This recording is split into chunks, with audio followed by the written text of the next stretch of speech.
사실 오늘 보고 마음에 들면 계약금까지 넣으려고 온 건데 테슬라만큼의 그런 감동도 없고, 왜냐면 이거 살 바에 카니발이랑 또 그랜저를 같이 살 수 있는 금액이니까.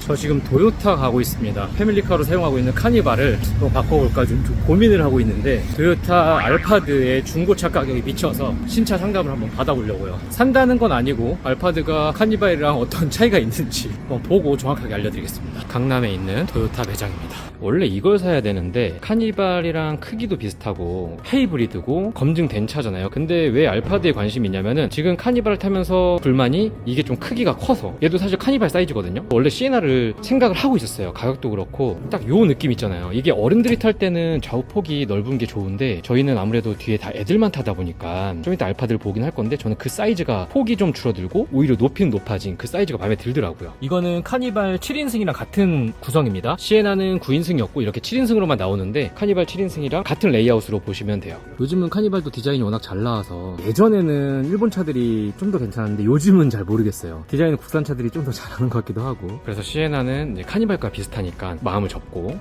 제가 이 녀석에 지금 좀 관심이 있습니다. 사실 오늘 보고 마음에 들면 계약금까지 넣으려고 온 건데, 제가 일본 여행할 때 택시를 좀 타봤어요. 이 구형을. 이 신형은 못 타봤고 구형을 타봤는데 너무 승차감이 괜찮아갖고 마음에 들었었는데, 결정적으로 우리나라에서도 지금 이게 물량이 생산을 많이 안 하는지 모르겠는데 별로 없어서 대기가 굉장히 길어요. 제가 지금 주문을 한다고 해도 1년도 더 걸릴 수도 있는 상황이라고 합니다. 전장과 전폭이 카니발보다는 작은 차 맞아요. 근데 전고가 높아요. 그러다 보니까 지금 요 전시장이라서 더 그런가? 실물 포스가 굉장히 크거든요.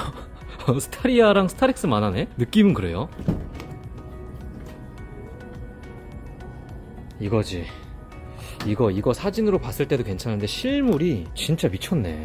이 색깔도 굉장히 지금 고민 중이거든요. 블랙에 블랙, 이거를 지인분께서 추천해 주셨고, 저는 아무래도 나중에 중고차도 생각을 하니까 흰색에 실내 브라운을 지금 생각을 하고 있는데, 블랙에 블랙 포스가 괜찮다고 하더라고요.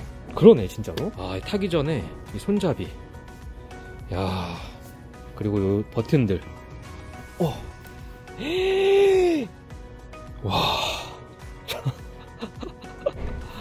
와, 장난 아니다 진짜. 계약하고 싶다. 바로 할래요 그냥. 네, 할래요. 어떤 의자에 앉은 느낌이냐면요, 진짜 비싼 안마의자 있죠. 300만원 넘는 안마의자, 사우나 가면 있는 안마의자, 그 안마의자에 앉은 느낌이에요. 안마를 지금 받고 있는 게 아닌데, 그냥 이 착좌감이, 등받이랑 허벅지랑 엉덩이의 이 안락함이 안마의자에 앉은 그 느낌입니다. 근데 한 가지 아쉬운 거는, 제가 7인승 차를 안 사고 6인승 차를 계속 고집했던 이유가 이 통로 때문이었거든요. 아이들이 왔다 갔다 할 수 있는 이 통로. 시에나는 넓어서 그게 가능하잖아요. 근데 얘는 어떤 식으로 탈지를 항상 이제 앞으로 좀 고민을 해봐야겠네요. 이렇게 하고 타겠죠 분명히. 평상시에는 3열도 이용을 할 수 있게끔 이거를 좀 앞으로 해놓는 경우가 많겠네요. 야, 조명도 LED 등이 들어오는데 굉장히 고급스럽습니다. 3열 충분합니다. 어른이 앉아서 장거리 여행 가기에도 충분하고, 또 썬루프가 있네요. 그래서 개방감 괜찮고, 오, C타입이 들어가 있어. 마음에 들어. 컵홀더, 커튼이 있고요. 등받이 각도가 생각보다 많이 눕혀지네요. 등받이 각도 조절되고요. 애들도 충분히 좋아할 만한 공간이 나옵니다. 시승을 한번 해볼게요. 원래 신차 매장 가서 시승을 하게 되면 그 영업사원분의 압박이 있잖아요. 부담 느껴서 계약서에 어느 순간 사인을 하고 있어요. 미안해서. 한국 사람들은 그게 좀 문제야. 나도 그렇고. 미안한 마음 가질 필요 없습니다. 그냥 요 서비스는 항상 제공이 되는 거예요. 그렇기 때문에 마음껏 타보고 정말 마음에 들었을 때 계약을 하시면 돼요. 근데 제가 또 잘 그러지 못해요. 마음이 약해서. 한번 시승을 해보고 판단해보겠습니다.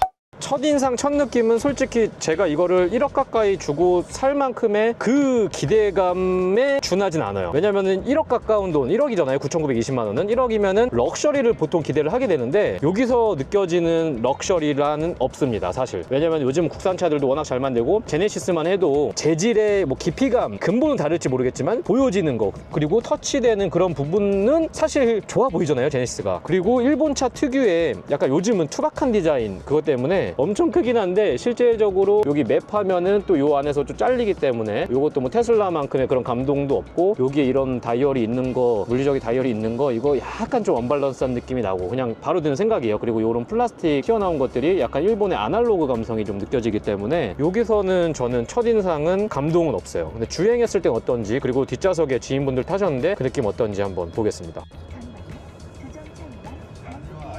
지금 이 에어컨이랑 통풍 시트 소리만 들리고 지금 여기 엔진이 잡혔었는데 엔진 소리도 안 들리는 것 같아요. 이게 하이브리드라서 전기 구간이 있고 엔진 구간이 있는데 좀 아까 엔진 구간이었던 것 같아요. 근데 안 들리네요, 크게. 뒷좌석이 안락함 장난 아니죠. 우와. 퍼스트 클래스.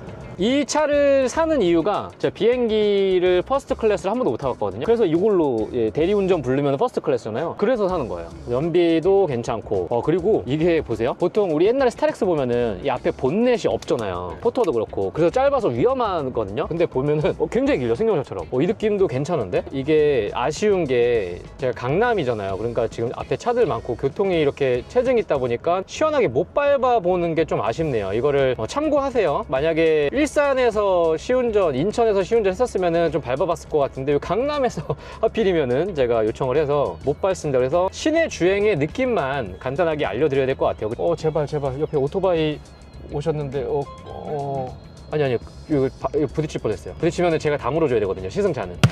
1년 걸릴 것 같아요. 그래서 1년 동안 기다려 보다가 마음이 바뀌면 어쩔 수 없는 거고 기다렸는데 괜찮다. 그리고 1년이라는 시간은 어떤 시간입니까, 여러분? 돈을 모을 수 있는 시간이죠. 1년 동안 열심히 일해서 살 수 있을 만큼 이렇게 해놨다. 그러면 그때 인수하는 거고, 만약에 인수를 못 한다고 하더라도 계약금 돌려받기 때문에 수입차 지금 현 우리나라에서 계약 시스템은 타보고 정말 마음에 들면은 계약까지 하러 온 거고요. 제가 이 차를 결심하게 된 가장 큰 이유는 그 중고차 가격이 비싸다는 거.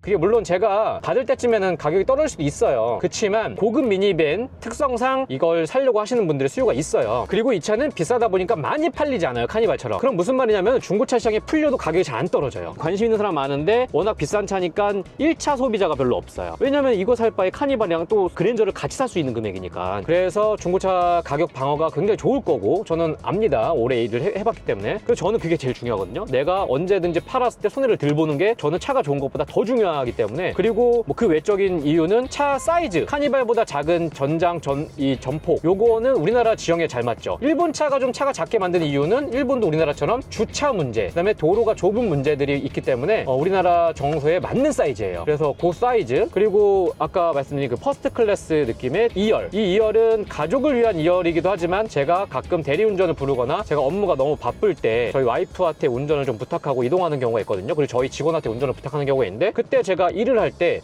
멀미나는 차에서는 일을 많이 못합니다. 하다가 중간에 포기를 해요. 근데 얘는 승차감도 좋고 이 시트 포지션이라든지 구성이 너무 럭셔리하고 편안한 안락한 그런 구성이기 때문에 이걸 선택을 했죠. 또 제가 실제로 도요타 차를 신차로 사본 적은 또 없어요. 중고도 제가 가져와서 도요타 차를 타본 적은 없습니다. 혼다는 그때 파일럿을 1년 타봤고, 렉서스는 타봤는데 도요타는 또 안 타봤기 때문에 이 느낌도 궁금하고, 그래서 패밀리카를 바꾸는 이게 또 컨텐츠가 되겠다 싶어서 많은 분들이 궁금하실 거 아니에요. 그래서 굉장히 제가 딥하게 롱텀 시승을 또 자세하게 올려드리기 위해서 컨텐츠로 먹고 살기 때문에 그런 이유도 있습니다. 그래서 이거를 패밀리카로, 도요타 알파드 다음 패밀리카로 지금 생각을 하고 온 겁니다. 약간 흔들어 볼게요. 느낌 어떤지 봐주세요.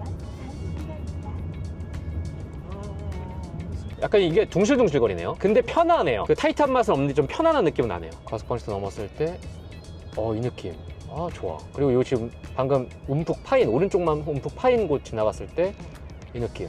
또 한 번 과속방지턱. 이 느낌. 와, 괜찮다.